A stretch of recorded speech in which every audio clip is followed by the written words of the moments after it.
I fucking hook the mic to this thing? No. Can't. We had a technical difficulty. Yep. Are we recording? Yep. How do you know it's not on the screen? That's a great question. All right. Are these mics working? Do we have any idea? Well, we just use them all day. All right. I have no trust in you. So we were talking about Terry Thayer, right? These mics are now just for show. Correct. So I can fiddle with it, Whatever you want. shove it up my ass. Throw it. All right.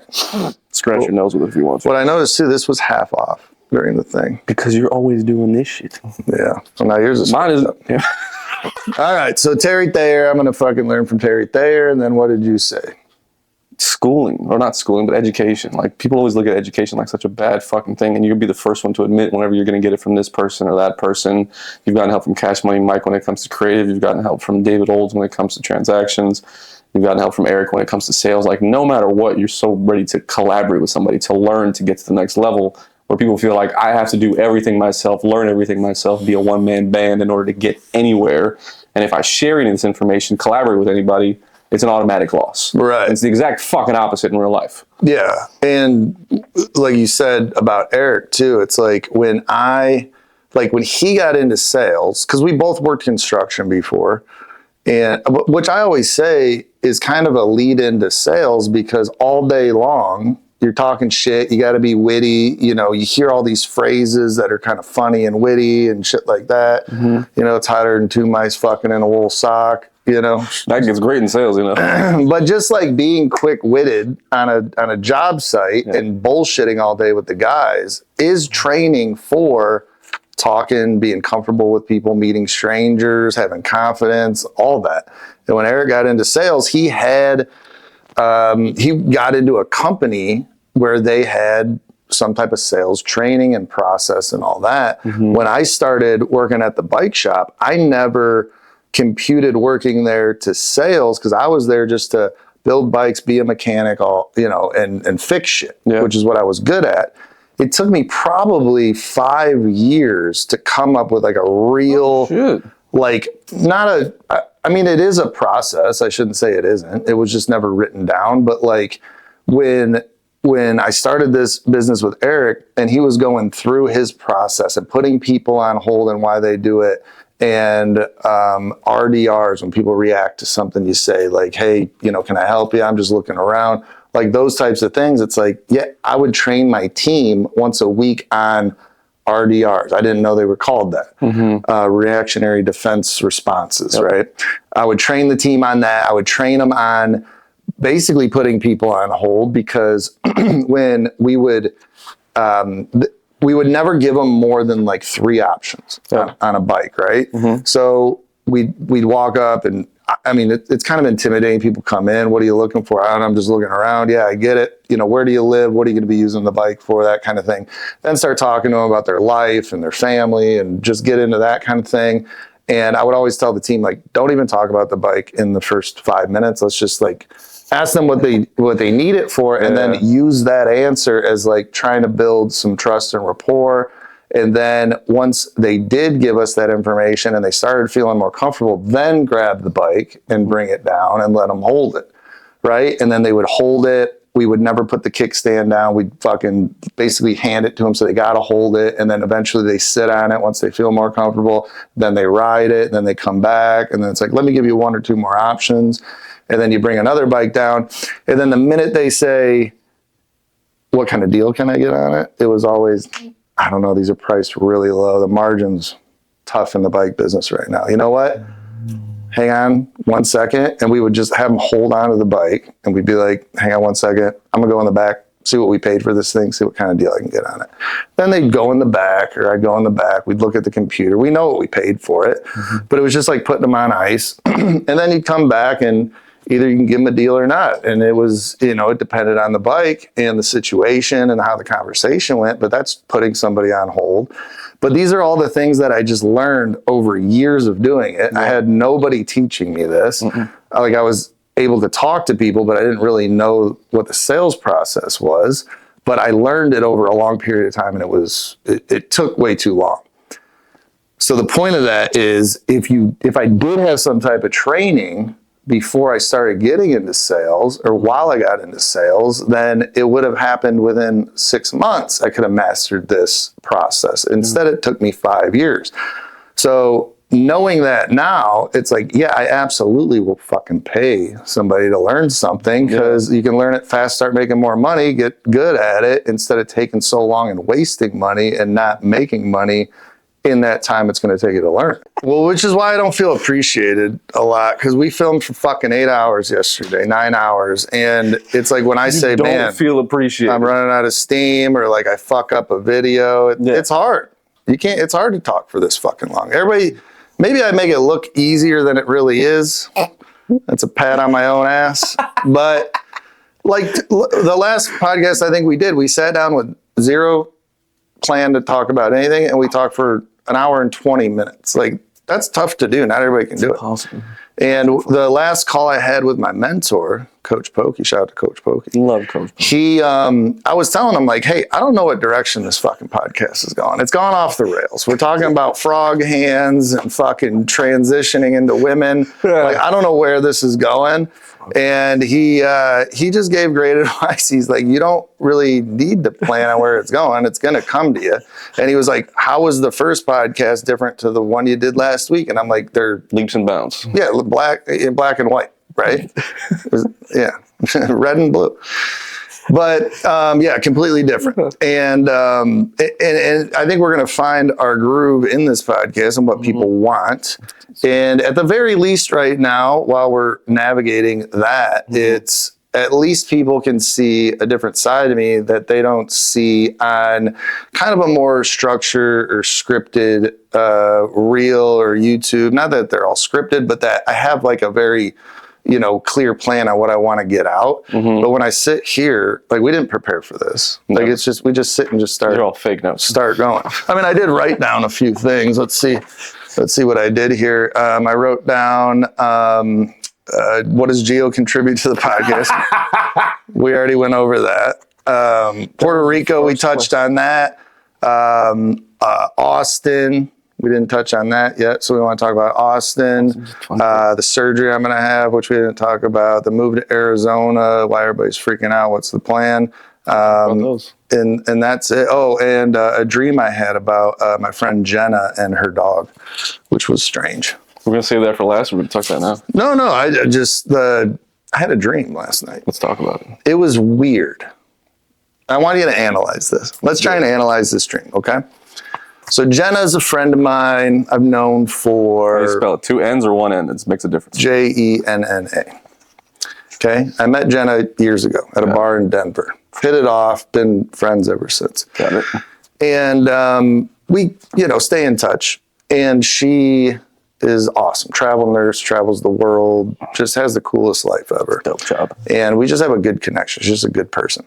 And I've seen recently, like, just through Instagram, like, she's traveling and posting all this stuff. So maybe it's because she's top of mind, because I've seen that. I'm moving to Arizona. We used to hang out in Arizona a lot together.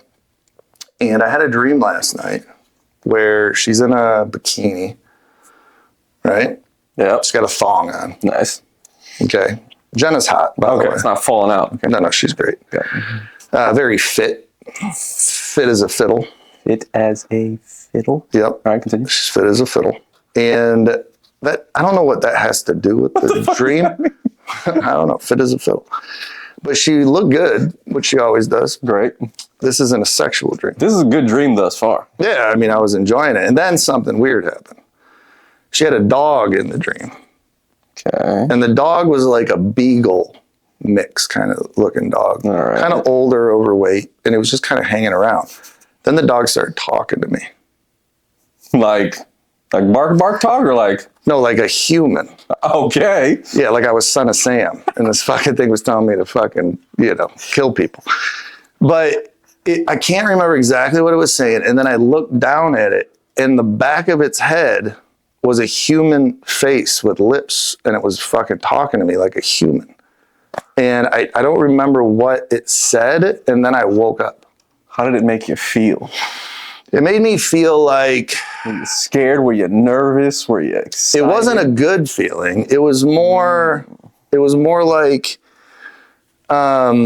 I think I was just happy to see Jenna, and the dog was getting in the way of my hanging out with Jenna or something. It was trying to interfere. So there's an obstacle. There's an obstacle. The obstacle's the way.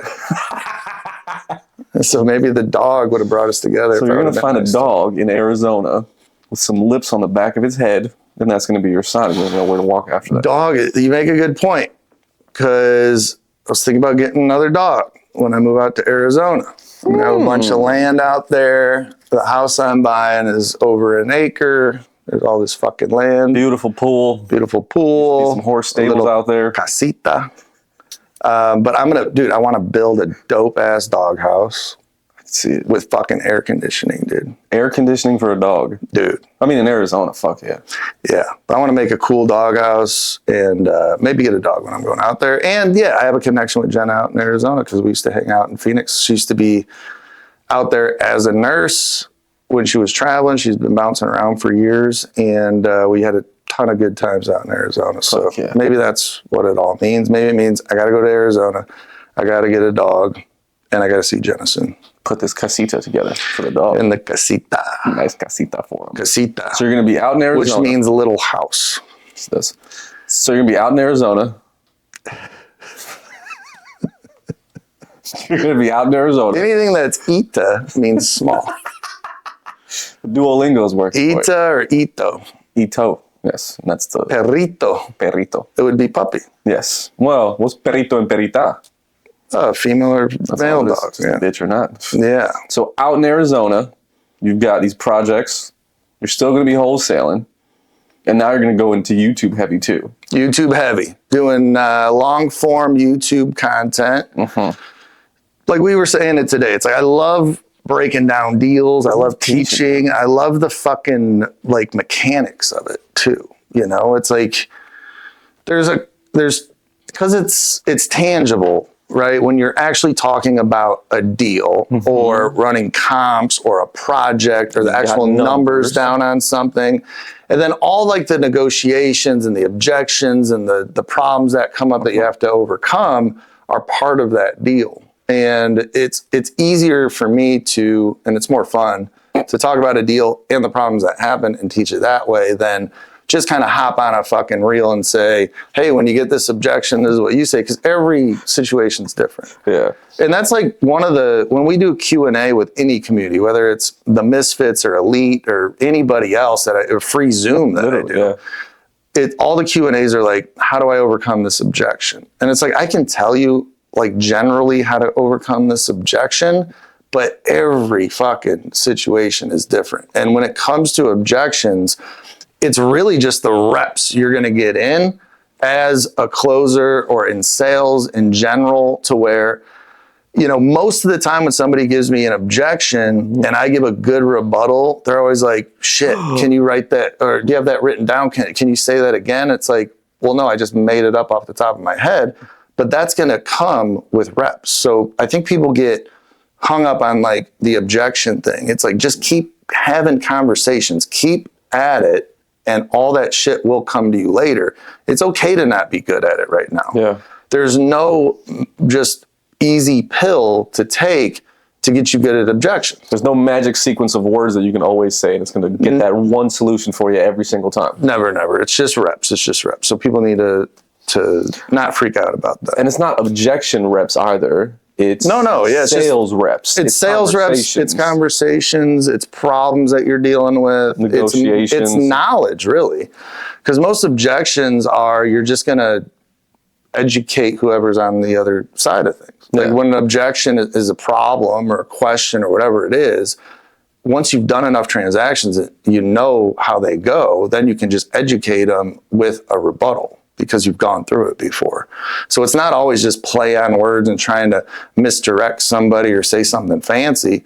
Like that's not really my style of sales anyway. Yeah. I don't really, I don't have that kind of pushy, like used cars and like kind of fucking redirection or anything. It's like when somebody has an objection, it's just nuts and bolts. This is how I'm going to solve it. Yeah. And that works for me. Other people are good at, other ways, but that works for me. Your side is just almost very transparent. And I think that helps people bring their guard down so much. When they're like, oh, this guy's just telling me how it is. He's only got 10,000 left in this. It's going to cost him 5 in order to do it. He's going to maybe walk away with this much. There's got to be some skin in the game. I'm not doing this for free. Right. Like, those simple things end up making people so much more comfortable. Yeah. Honesty is the best policy. Have you always been about this particular phrase here, honesty being the best policy? I've been honest most of my life. Yeah. Nice. Even when I was younger and I would do something wrong. Like the first time I got arrested was attempted arson when I was like 10 years old or something. Attempted arson at 11? Yeah, we got picked up by the cops, and it was me and my brother. I think it was just me and my brother. But I I burnt down a whole row of haystacks that was next to Rock Cut State Park back home. Hadn't, if anybody's burned hay before, it's a pretty good igniter. And when there's 20 of them in a row and they all can catch fire, it's an inferno. And when you're down a dirt road and fire trucks can't get to it and the flames are going into the biggest state park in Illinois, it's a cause for concern. You were 11 years old when this happened. I must have been, we moved in 94, so Burned down a park. I was probably 10. I was probably 10 years old. Almost burned down a park with some Yeah, but lucky for us, it had rained and the trees weren't really catching fire all that much, so got lucky there. If it would have been a drought or something, it would have been a fucking disaster. It would have been on national news. So we run home, and my brother's a fucking liar, so he tries lying to my parents, and then my mom was just like, Tony, what happened? I'm like, we fucking started the fire. Like, I'll face the music. It was more stressful for me to lie about it than just tell the truth and just deal with it. Same. And I just did that kind of there on out. Even when I spit in my teacher's coffee, I'd spit in her coffee. I didn't like her, whatever. What are you going to do? Kill me? I know it's not the same thing. When I was a little kid, I didn't fucking burn down the goddamn National State Park. But I learned how to drive my dad's car. And one of my friends just jumped on the hood. And I was like, I'm going to keep driving. He's like, no, you're not. And I was like, all right. So I kept fucking driving. And we lived at a little cul-de-sac or a roundabout, whatever you call it, depending on where you're from. And as I go, I didn't like ease into the turn at all. Like I went like this to yank, and all of a sudden he fucking flies off the hood and he goes one direction. And when I see him fly off, I'm like, oh shit! I lift my head up, and as I do that, boom, I hit somebody's mailbox. Oh yeah! Like it just broke in half, and I'm like, oh shit! Put the car in the park, and it was one of my neighbors. Like I was on my parents' block. Like I was just driving around like right here. So that all happens. He's looking at me. He runs away, and I was like, thanks. So I'm standing there with all this stuff happening, and I'm like, oh, fuck. So I walk up to the door, I knock on it, my car's standing, like the car's out there, mailbox is broken. I'm like, hey. I hit your mailbox. I just fucked up and hit your mailbox. And she goes. The dog ran out in front of me. And she goes, I saw that, but that's not my mailbox. And I was like, oh shit. So I had to go to the neighbor's house, and I had to tell him, and all that shit happened. Well, even when I got arrested, when I got in the bar fight, the first words out of my mouth when the cops came was like, what happened? And I said, I hit him, and that was just what happened. Like, why lie about it? It's going to cause more problems in the future. So I've always been a pretty honest person. So yeah, maybe that transfers over to how I do sales. It feels weird to lie. Like it doesn't feel right. I've never been able to. Like, it just feels weird. If you ask me a direct question, it's almost impossible for me to lie. Well, and I don't like it when people lie. I hate that. What a bad quality. So yeah, I don't condone it. Yeah. I found out, like, if you really think about it, the only thing that people ever get pissed about is a lie. Either you said you were going to do something and you didn't do it, or you set the expectation. That's what happened. Like, nothing else. Like, there's no other reason for anybody to get pissed off. Yeah, it's just disrespect, dishonesty, you're a piece of shit. So that was, the dream with Jenna and the dog. What does Gio contribute? Puerto Rico was fucking great. So flew down to Puerto Rico. It's only a 3-hour flight from Raleigh. It's direct. Get into San Juan. Flight was delayed and all that shit, of course. I get into San Juan, get to the hotel, and then wake up in the morning, and me and Jerry filmed for 2 days straight. And then the third day, we go out to where he lives, which I don't remember the name of the community.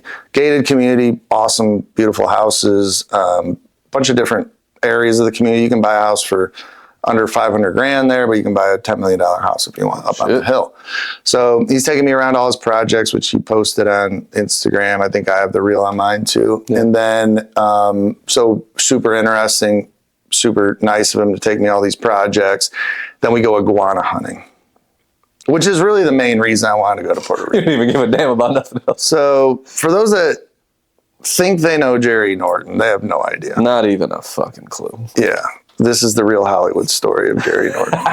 You think you know him, you have no idea. And before you start talking about that, they're overpopulated. Just so oh, fuck all these PETA fucks. They can go to hell. They're there. Who gives a shit? I kill iguanas. Fucking who gives a fuck? Nobody cares about iguanas till you say you kill them, and then everybody's like, the poor iguanas. How dare you? Yeah, they're a bunch of fucking cowards. But either way, yeah, I go out there and I start murdering iguanas, right? And for those that don't know Jerry Norton, I know Jerry Norton pretty well. And he's a good friend. We're on a text string together, and the guy's a fucking madman. Like, he is one of my favorite people on the planet. He's a fucking lunatic. And he loves killing iguanas, which is right up my alley. It's literally just like squirrel hunting, but with bigger, dumber, slower animals. Which makes it funner. And tougher animals. You can shoot an iguana, and it really doesn't move much. Like, it doesn't really care. Rarely do they run away. They just hold their ground and die for pride. Like, holy they don't. Shit. Yeah. They're like Japanese warriors. They'll lean on a fucking sword before they surrender. So, yeah, we go out there. We fucking go to this area where there's 10 million iguanas in Puerto Rico. They're invasive. They fuck up a bunch of vegetation. They eat all these, native bugs and shit. They're overrunning the fucking place. They're overrunning the place. The government will pay you like $5 to kill each iguana. So, like, they're a problem. And there's only 2 million people, 10 million iguanas, right? Imagine if there was 10 million Puerto Ricans and 2 million iguanas. That would be an even bigger problem. The island's not that big. So we start hunting iguanas, and I'm, I've been shooting guns my whole life. You're into it. I'm pretty good at, I'm a good shot. I'm good at shooting guns, okay? I'll admit it. I'm given a high-powered pellet gun that's been fucking rolling around the back of a truck for a while, whatever. It's not sighted in that well. So the first couple shots, I'm trying to just kind of sight it in, and I finally kind of get it down. I'm like, all right, from about 20 yards, I got to aim it here. From 40, I got to aim it here. We get out to the area where we're going to be, killing these iguanas, genocide. And there's a tree line, and in every tree, there's 5 iguanas. I mean, they're literally everywhere. And I think Jerry kills the first one. And then there's 4 of us shooting. And the next 3 that we kill, I headshot one from like 30 yards, drop it instantly. The next one, me and Jerry shoot at the exact same time, drop that one out of the tree instantly. And then the third one was like, I'm not exaggerating, dude. This was like probably, I don't want to exaggerate. It was over 30 yards. It was a long shot. And this little bastard was up on this limb, and I couldn't get a clean shot, so I'm just kind of sighting him in, which is probably the picture that people saw on Instagram. Yep. I got my arm brace on and all that shit, and I've got him right in my sights, and he finally just kind of moves his head off the limb with a perfect shot. I hit him and drop him, and I was like, I'm the best. I'm the best ever. I'm the best ever at killing iguanas. So I think we got like 7 or 8. I probably killed 4 of them or something. But it was so much fun. God, killing iguanas is you sound like you want to go back to Puerto Rico just to hunt these things down, get more efficient at it, look at the bullets, look at the rifles, get some equipment going, get some guns going. Oh, you think I'm shitting you? Dude, that night I went home, I went to the hotel and I came up with an entire plan on how to get good at killing iguanas. I had bait picked out. I had certain outfits and camouflage. I had rifles picked out. Put mud on your fucking face. I sent all this info to fucking Jared, Jerry's son, who was with us. I'm like, dude, you could get so much better at this with these, you know, with this type of attire and this type of gun and this type of bullet and this and that, and this is legal. And I did all this. It must have took me 3 hours to do all this research on how to get good at killing iguanas. I flew by like that. Oh, it would have been, yeah. You could get real good at it. If I was down there, I would commit to being the best iguana hunter on the planet. Could you make a living off of that? No, you couldn't. No, you couldn't. No, you could. You could. $5 an iguana. Dude, you could kill a lot of iguanas. Like 100 a day. You would need so I was looking for iguana calls. Like, what noises are they? What fucking noise do iguanas make? They make a little bit of a noise once they die. Oh, duh. But there's got to be, maybe it's not a vocal, but maybe it's not a vocal thing probably. But just like when you deer hunt, you bring antlers and clack them together during the rut, because then a buck's like, oh, there's something going on over there. Yeah, there's 2 bucks fighting over a female. I want in on this. I'm a big bad motherfucker.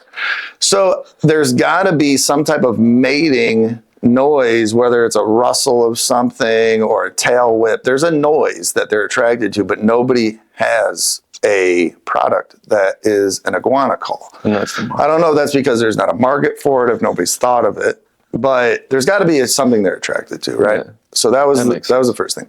The next thing is baiting them. Like, if you baited iguanas in these areas where they're overran, like, just bait them, and you could go out there and, I mean, even if you could trap, you know, and that was another thing. I was looking up different snares that would trap them, and you could put 20 snares around each tree and get. They're gonna fall. Well, not fall, but like a snares, they're gonna pass through it, get caught in it, and then they're caught. There's just so many.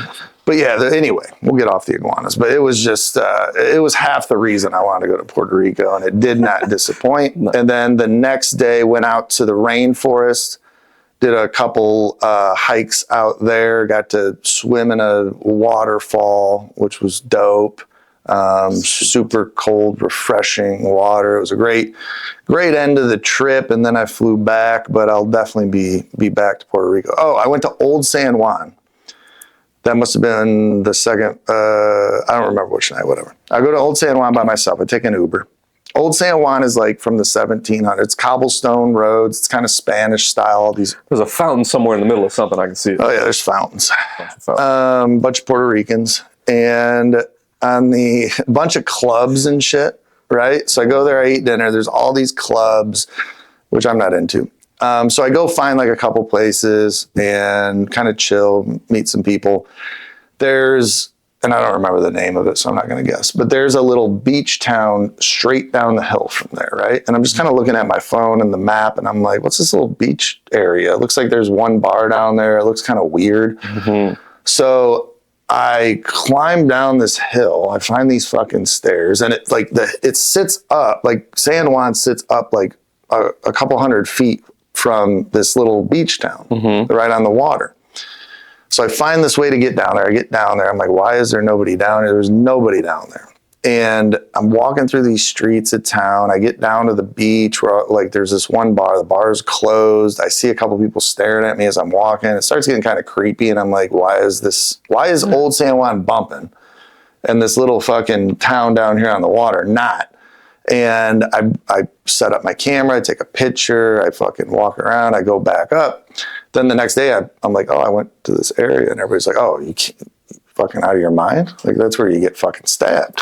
Like, it's the most dangerous part of fucking that's Puerto Rico. What's up, guys? Thanks for watching my video. If you'd like to watch more videos, my playlist is right here. And if you'd like to subscribe, click down here. I'll see you guys at the top.